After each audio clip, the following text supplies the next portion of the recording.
So the next woman who comes into my life, who wants to date me, who brings up the idea of marriage, maybe one day starting a family, I'm not going to waste 2 to 5 years getting to know them, bro.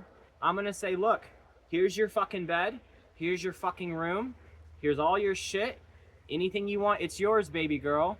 This is where you're sleeping. This is where I'm fucking sleeping. There's no sex. I'm not touching you until I fucking know who the fuck you are. And if you're really my woman, you'll understand why I'm doing this. And for 6 months, I'm going to get to see who that woman is behind closed doors before I ever fucking lay a finger on her.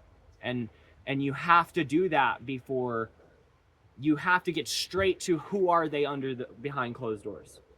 Because otherwise you're going to waste 2 to 5 years and women oh my god, dude. They have so yeah, get to know them behind closed doors. Don't waste 5 years getting to know these women. Or if you're a woman, you have no idea who he is either.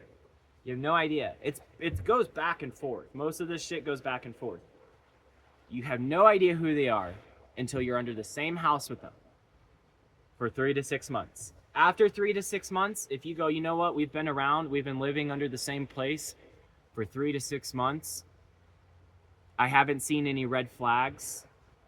You know, no one's perfect. It's all been human flaws between you and I. But there's been no, like, red fucking flags that would go, I need to leave.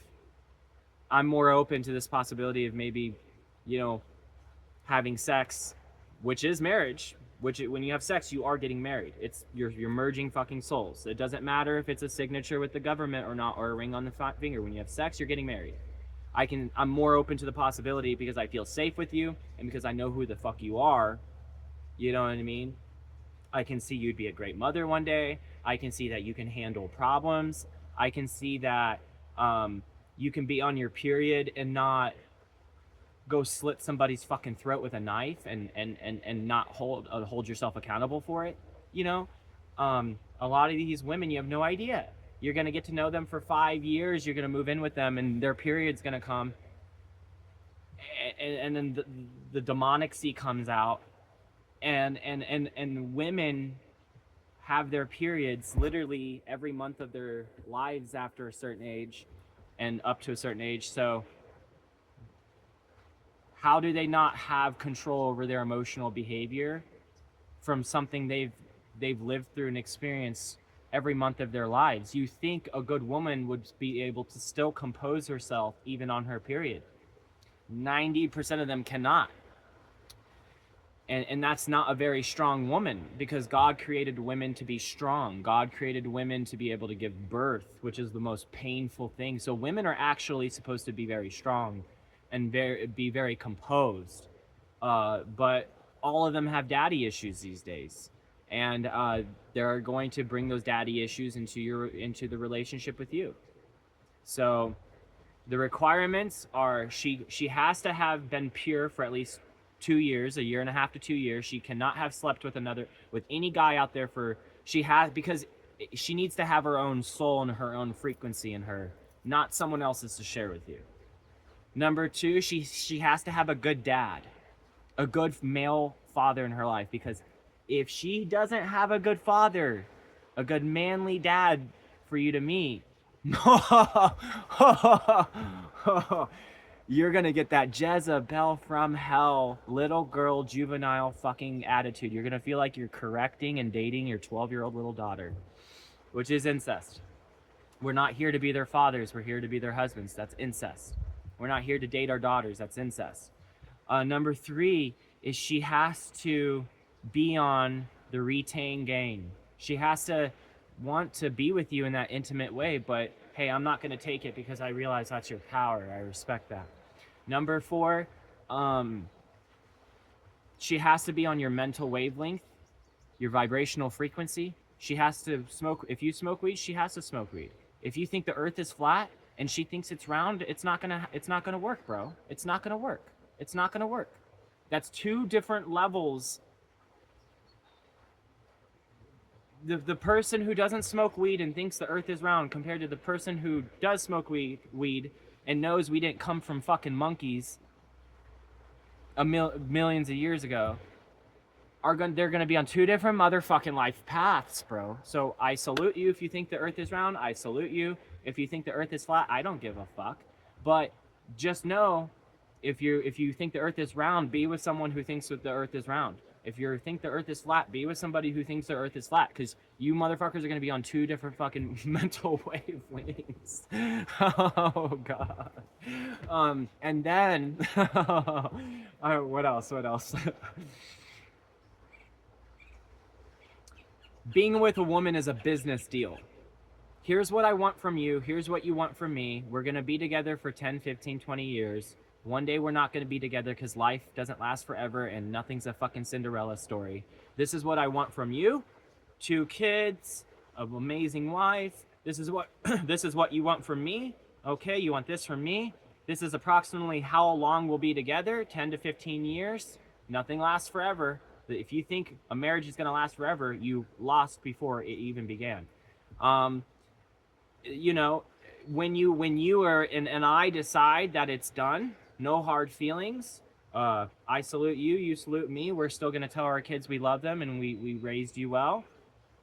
You can't take half of my assets, half of my earning. This is exactly how much I'm going to give you when we separate, if we do one day. It's a business deal. It's a business deal. Your wife is your business partner. She is. You guys need to understand what the fuck you want from each other during a 10 to 15, 20 year fucking cycle. All cycles fucking end. Nothing lasts forever. People are getting married like, I'm gonna love you forever. No, you're not. If I was 95 years old with my legs up in the air, shitting in my man diapers, you would not be attracted to me. You're only attracted to me right now for this durated period of time until you take so many fucking nuts from me, it ages me, and you're not attracted to me anymore. So this is what I want from you, and this is what you want from me. You know? And who wants to die together in a rocking chair going, you done knitting that sweater, sweetheart? Yeah. How about you, Leroy? And then one of you guys takes a shit and dies on the toilet at 85, 90. Nothing's gonna last forever, bro. You know, so people need to understand that I want to create life with you. I want 2 kids from you. This is what I want from you. This is what you want from me. Okay, fair energy exchange. We'll have sex to create life. It's a fair energy exchange. So I'm gonna end the video on this, guys. I get a little bit too carried away in my TED Talks. I'm gonna turn on the comments on this video, so share your thoughts, share your experiences. I'm not here to be correct. I'm not saying I'm right about everything that I'm saying. I'm not. I'm saying that in my world, this is what I've learned in my experiences. And it could help you if it resonates. Thank you guys for joining. Follow me on Crystal Pyramids, Crystal_Pyramids 96 on Instagram. There you can see all the beautiful technology and pieces that I've created with this life force energy. Instead of wasting it with a woman who's just trying to take my soul, or squandering it in a sock, I have converted what the energy it would take to create 8 years of human beings into my work and into my profession. So check that out. And salute you guys. Peace and love. Be smart out there. Stay pure. Make wise decisions. If you're young, all the more. If you've already made those mistakes, if you've already had a baby with the wrong woman, if you've already fucked up your life, so what? Like, realize you made a beautiful kid into the world who's gonna do great things. Fuck the bitch. Move on. Find another woman who loves you and who will love that kid too. Stop spending time being hurt about it. You made the mistake. The only thing you can do is move on. Or if you have a family and you have a wife, practice semen retention so you can have more testosterone. You can have more sexual energy for your wife. You can have higher timelines. You'll be on 2 months of semen retention. You'll go into your job. Your boss will be like, "Oh, let's give you a raise. You're doing great, Leroy." And then you go nut and then come into your job and your boss is like grilling your ass about 5, 6, 7 things. That's how people treat you. The reason why you get disrespected like that is because you're losing your seed. But if you hold your seed, your coworkers are going to respect you. Your aura is going to be brighter. people are gonna get high off your aura, high off your energy. So your boss is gonna be like, "We're giving you a raise." No, no,